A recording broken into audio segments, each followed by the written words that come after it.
Gente, nós vamos conversar agora com a Edilamar Bortolotto, que é fonoaudióloga da equipe transdisciplinar do Instituto SER, especialista em TEA. Justamente sobre esse tema, Abril Azul é um mês dedicado à conscientização do TEA, que é o transtorno do espectro autista. Boa noite, doutora. Seja muito bem-vinda ao nosso Tribuna Independente, viu? Eu nunca tinha ouvido falar, na verdade, desse transtorno. Você poderia explicar um pouquinho para a gente como é que ele se dá?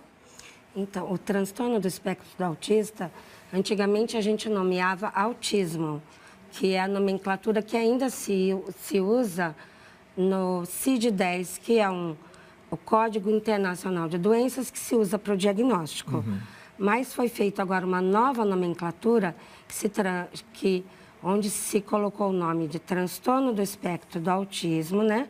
O TEA, pelo DSM-5, que é o Manual Diagnóstico e Estatístico de Transtornos Mentais. Certo. Então, esse transtorno, ele vai englobar mais crianças dentro do autismo, desde aquelas crianças muito comprometidas até aqueles adultos que conseguem entrar numa faculdade, que têm uma habilidade especial para música ou para informática. Então, o diagnóstico foi ampliado colocando dentro desse espectro amplo mais pessoas. Entendi.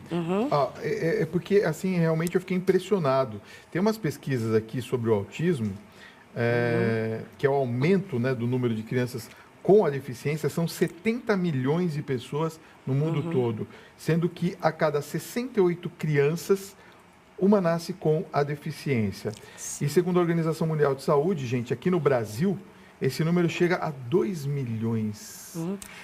É uma quantidade bastante alta, não é, doutora? Sim, houve uma mudança na forma do diagnóstico e se colocaram não só aqueles autistas que a gente chama clássicos, certo, como aqueles autistas que têm uma inserção social, que têm um bom desempenho, que conseguem ter um emprego. Então, houve um aumento do número de casos diagnosticados dentro do TEA, mas não um aumento de casos. Certo. Porque antigamente essas crianças tinham ou um diagnóstico não fechado, ou ficavam dentro de diagnósticos específicos, como autismo infantil, como Asperger. Elas se colocavam dentro de subgrupos. E agora estão todos englobados dentro do TEA pelo DSM-5. Por exemplo, olha, a gente sabe que existem os sinais que dão um alerta num determinado período que a criança vive. Um exemplo, nós temos uma criança que começa a dar algum tipo de sinal. Tem uma idade específica, a primeira pergunta. E a segunda, quais são esses sinais que indicam que a criança tem TEA? Quando os pais já têm outros filhos, fica às vezes mais fácil identificar se essa criança está dando algum sinal ou não, porque ela tem uma comparação. Normalmente a dificuldade maior de identificar é quando é o primeiro filho do casal, mas o primeiro sinal que a gente sempre vai buscar é o olhar da criança. O olhar? Essa criança olha para você, ela olha quando você aponta alguma coisa, ela tem um olhar vivo ou ela tem um olhar perdido, aéreo, sem se fixar em alguma coisa. Tá. Então, você dá um carrinho para ela, ela olha para o carrinho ou ela olha para a roda do carrinho, né? É uma criança que tem um olhar que a gente chama de um olhar vivo, né? Ou ela tem um olhar mais apagado, mais opaco, um olhar mais distraído. Entendi. Esse é o primeiro sinal. E eu sempre identifico qual seria a idade que esse sinal aparece, por exemplo? Esse sinal pode aparecer até em bebês de 3 anos. Olha a identificação só, com bebês de 3 assim? anos. Porque é um bebê que não sorri quando a mãe sorri para ele. É um bebê que não reconhece a voz da mãe. Ele não reage, né? Quando a mãe chega ou aquela cuidadora chega. Então, é uma criança que não reage. Então, muito precocemente, a gente pode identificar. Agora, tem casos, por exemplo, que a criança passa toda a sua infância e chega até a adolescência sem que os pais percebam esse tipo de de atitude ou que ela tem esse transtorno? Felizmente, os diagnósticos hoje são mais precoces, em torno de 2 a 3 anos. Antigamente, eu comecei a trabalhar há 25 anos na área. Então, antigamente, a gente tinha a identificação dessas crianças apenas quando elas entravam na escola, que aí havia um descompasso entre o que se esperava dela e aquilo que os coleguinhas e aquilo que a escola esperava dela. Então, hoje em dia, o diagnóstico é muito mais precoce. A gente percebe que há uma preocupação também dos pais em reconhecer, porque quanto mais cedo o diagnóstico, melhor a recuperação com a criança, não é isso? Sim, a intervenção precoce é fundamental para que essa criança possa desenvolver todo o potencial que ela tem. E aí a doença, ela estanca, é isso ou não? Não, quando a gente tem uma criança muito pequena, isso não só para as crianças com esse diagnóstico. Qualquer criança, ela vai ter, no início da vida dela, uma enorme capacidade de plasticidade neuronal, que é essa capacidade que o cérebro tem de fazer novos caminhos, novas redes para transmitir informações. Essas crianças já têm um comprometimento. Então, se essa criança é estimulada mais precocemente possível, ela vai conseguir formar mais redes, ela vai conseguir compensar melhor aquelas dificuldades com as quais ela já veio ao mundo. Tá. No caso das crianças que têm o autismo, elas são ausentes de sentimentos ou elas têm essa capacidade de reconhecer o amor, de reconhecer esses sentimentos mais prementes na vida? A gente está falando de um espectro que é extremamente amplo, né? Então, eu tenho desde aquela criança que não fala, que tem movimentos... Totalmente isolada? Isso, isolada, movimentos de balanceio. Tá. Ela pode reconhecer preferências, famílias. E eu tenho a outra borda do espectro, que são adultos ou adolescentes que conseguem acompanhar uma escola, que conseguem entrar na faculdade, que têm grandes habilidades, né, matemáticas ou de música, né? Essas pessoas, elas vão ter sentimentos, elas podem até se casar, né? E elas podem ter um jeito de ser diferente, mas elas são muito afetivas. O espectro todo, ele mostra preferências, ele mostra gosto, ele mostra afetos por outras pessoas. Nós vemos, por exemplo, eu vou dar um exemplo aqui do nosso querido colega de trabalho, o Marcos Mion. Ele tem um filho autista e a gente percebeu uma evolução de um tempo para cá, não é? Essa evolução acontece por conta de uma terapia, é isso? As terapias são muito necessárias, né? Certo. Aí a gente tem que fazer uma avaliação. Qual é a emergência? É a fala? É a psicologia? Qual que é a maior necessidade para essa criança? A fala, normalmente, ela está dentro das grandes necessidades, porque aquela criança que adquire a fala até os 5, 6 anos de idade, que está dentro do espectro, ela vai ter um prognóstico muito melhor. Entendi. Né? Vamos às perguntas dos telespectadores. Pois Está não. todo mundo perguntando e você pode perguntar também. 11 95033 6870. Boa noite, Fábio. Boa noite, Edilamar. Olha só, eu tenho uma sobrinha autista. E à medida do seu crescimento, que ela está crescendo, né, do seu crescimento, ela está ficando cada vez mais difícil de lidar e cuidar. Está muito forte o autismo nela. Eu gostaria de uma orientação. Existe como estancar esse autismo que está crescente? A gente tem que colocar, né, uma série de atendimentos, uma série de terapias para que essa criança seja cuidada em todos os aspectos, né? Mas a gente sempre prioriza a qualidade dos atendimentos. Eu não vou colocar a criança em 20 atendimentos. Mas eu vou priorizar o que ela precisa e fazer atendimentos consistentes, com qualidade, com vínculo. Tá. Né? E aí a gente vai trabalhar cada vez mais para que essa criança consiga se inserir. Às vezes uma criança que não consegue falar, ela vai se expressar de uma forma mais agressiva. Né? Se ela não consegue falar, eu não consigo me comunicar com ela de outras formas, entender essas necessidades que ela está tendo. Então, sempre buscar entender e reconhecer que aquilo que ela está tentando me falar é uma forma de comunicação. E tentar sempre buscar identificar o que ela está precisando. Será que ela está com uma dor, né? Será que ela precisa de alguma coisa? Ou ela está entrando num quadro de agressividade e que algumas vezes alguns autistas podem ter uma melhora a partir de medicações específicas para os quadros específicos de cada um. Quer dizer, eu tenho que identificar qual é o canal de comunicação que a criança está tentando ter comigo e eu estimular esse canal de comunicação. Basicamente é isso. A gente sempre coloca antecipar essa criança como um sujeito que tem desejos. Entendi. E eu vou em busca desse desejo dela para ajudá-la a suprir as suas necessidades. Olha só, então nós vamos responder aqui a Cláudia de Cafelândia, lá no Paraná. Hoje o Paraná tá com uma audiência impressionante aí de vida lá. Olha, boa noite, Fábio e Edilamar. O meu filho, Ricardo Augusto, tem 3 anos, foi diagnosticado com TEA grave. Foi demorado o diagnóstico devido ele ter muito otite. E até teve que fazer uma cirurgia no tímpano. Eu gostaria de saber se ele pode chegar a ter uma vida normal.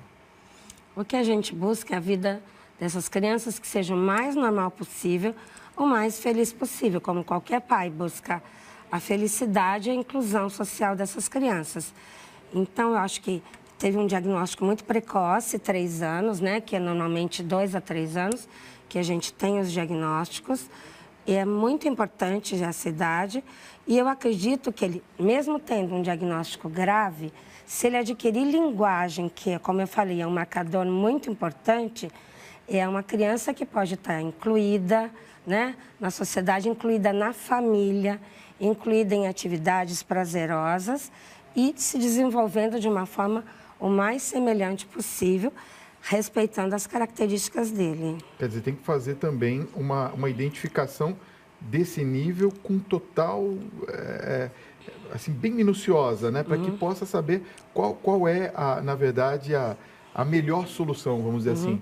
Na verdade, vida normal, eu acredito que deveria ser, assim, a vida mais feliz, vamos dizer assim, dentro da possibilidade, não é isso, doutora? Isso, uma criança incluída que tem amigos, que vai ao shopping, né, que participa de teatros, que trabalha... Que é incluído na família também, né? Incluído na família. Na família. Porque a inclusão começa pela família, né? Pois é. Uma criança que brinca com seus primos, que brinca com seus irmãos, que participa de atividades, passeios no shopping, faça uma leitura de um livro com os pais, né, compartilhando isso com irmãos, parentes, primos, é uma inclusão e essa inclusão começa em casa. Olha só que importância da gente trazer esses temas. Boa noite, Fábio. Parabéns pelo programa. Eu agradeço a palestrante sobre o autismo. Eu sou agente de saúde em Irecê, na Bahia, Paulo Hermes de Castro Dourado. Eu vou fazer uma pergunta em cima dessa colocação do Paulo Hermes. Por acaso, os nossos agentes de saúde estão preparados para auxiliar as famílias? De uma forma geral, as pessoas... Por isso que a gente faz tanta movimentação no mês Abril Azul, e eu agradeço a oportunidade de estar aqui, para que essa conscientização aumente cada vez mais. Como eu falei, antigamente, as crianças eram diagnosticadas com 7, 8 anos. Hoje, esse diagnóstico é feito de uma forma muito mais precoce, as pessoas estão mais atentas, os médicos, os psiquiatras infantis, os pediatras, de forma geral, estão muito mais atentos a um possível diagnóstico de autismo. E eu vou colocar aqui, tem uma escala que está disponível na internet, ela chama Escala M-Chat, C-H-A-T. Ela é composta de 23 questões extremamente básicas, que os pais conseguem responder, e ela fecha dizendo: há indícios de autismo, não há indícios de autismo. Para ter uma referência. É uma referência, uma escala internacional que foi adaptada para o Brasil. E ela é um ponto de partida. M-Chat. Isso, C-H-A-T. Olha só que bacana essa pergunta do Luiz Fernando, de Poços de Caldas, Minas Gerais. Um abraço ao povo mineiro. Ele faz uma pergunta, doutora, sobre o jogador Messi. Olha só, diz que o jogador Messi tem um grau leve de autismo. Então ele pergunta, o esporte auxiliou ele nessa questão para a melhora? E aí eu incluo, o esporte melhora também para os autistas? Qualquer inclusão, né? O esporte, teatro, música, dança. Arte em geral, eles têm um desempenho, um interesse muito grande. O Messi ter autismo ou não é muito discutido. Existem sites que dizem que sim, que ele tem uma habilidade visual característica, né? Que isso beneficiou. E existem médicos já que desmentiram isso. Então, mas é um bom exemplo para a gente mostrar que pessoas com diagnóstico de autismo podem ser grandes gênios, né? Então, o autismo não está associado à deficiência mental. Ele pode estar associado naquela faixa do espectro que é mais comprometida, mas a parte do espectro que tem um bom desempenho, que antigamente a gente falava, autismo de alto funcionamento, são grandes empresários, grandes cientistas que podem ter características de autismo. Tá. Boa noite, Fábio, doutora Edilamar. Eu sou Elisa, de Santa Cruz do Sul, Rio Grande do Sul. Eu pergunto, uma criança com TEA não verbal com acompanhamento de fonoaudiólogo desenvolverá a fala e, se sim, com qual idade? Eu ia perguntar em que idade a criança está. Se a criança tiver ainda 3, 4, 5, uma idade até 10 anos, eu vou dizer que ela pode desenvolver formas de comunicação, por exemplo, palavras isoladas, frases simples, ela pode chegar. Agora, se essa criança tiver 14, 15, 18 anos, já um adolescente, eu vou dizer que eu buscaria outras formas de comunicação com essa criança. Porque a gente está inserido num mundo de linguagem. Sim. E essa criança tem que estar inserida nesse mundo. Certo. O principal é que ela entenda que a gente, né? O computador ajuda nesse sentido, não? O computador pode ser uma ferramenta, mas ele não pode ser substituto. Um isolamento, né? A criança não pode se isolar na tela de um computador. Porque o fundamental para o autismo são falhas na comunicação, verbal e não verbal, interação social e movimentos estereotipados repetitivos. Se eu tiro a interação social e coloco essa criança numa tela unidimensional, eu limito muito a interação social. Entendi. Boa noite, Fábio. Eu me chamo Patrícia. Meu filho Nicolas, doutora, tem 11 anos e está diagnosticado como autista Asperger, é isso? Asperger. Asperger. Nunca tomou nenhum tipo de medicamento e é obediente. Aprendeu a ler aos 3 anos de idade. Tem a fala infantilizada. Gostaria de saber se ele pode ter uma fala normal ou permanecerá assim para sempre. A característica da fala do Asperger é uma fala mais rebuscada, até a gente fala pedante, é uma fala extremamente formal. Então, não é uma característica do Asperger, é uma fala infantil. Por exemplo, só para a gente entender? Ele vai fazer uma pergunta simples, ele fala assim, por favor, senhor Fábio, poderia lhe fazer uma pergunta? Entendi. Posso tomar água? Né? Uma questão simples, mas introduzida de uma forma muito rebuscada. Certo.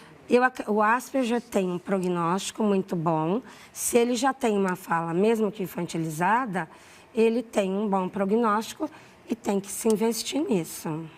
Você vê que a gente tem muitas perguntas a esse respeito, justamente por conta de hoje que a informática mesmo traz um isolamento, né? A própria criança que fica com o celular o dia inteiro. Olha só a pergunta que chega para nós agora. Boa noite, Fábio e doutora. Meu neto tem 8 anos, fala e é muito inteligente, mas não é muito comunicativo. Aliás, é muito comunicativo, mas não faz amigos. Ou seja, ele fala com todos, mas prefere brincar sozinho. Isso pode ser uma indicação de autismo? Eu recomendaria a pessoa responder as questões do MChat para ver se existem alguns outros indícios.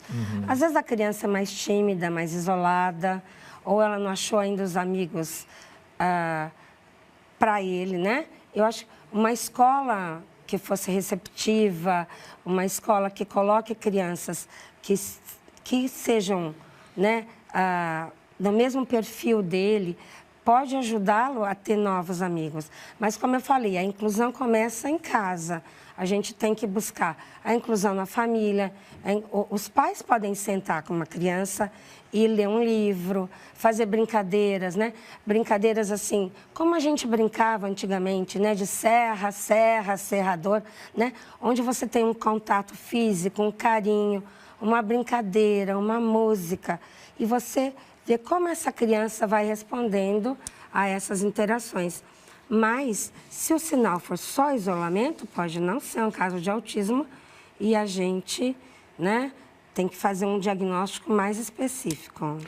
Edilamar Bortolotto, fonoaudióloga da equipe transdisciplinar do Instituto Ser, especialista em TEA, obrigado pela sua presença nessa noite. Vi que você veio até, como abriu azul, você veio de azul, né? E eu também, curiosamente, não sei porquê, mas hoje estou com a camisa azul. Então, fica aqui o nosso alerta. Obrigado por ter vindo, Eu que agradeço. Foi muito bom ter você obrigada. aqui.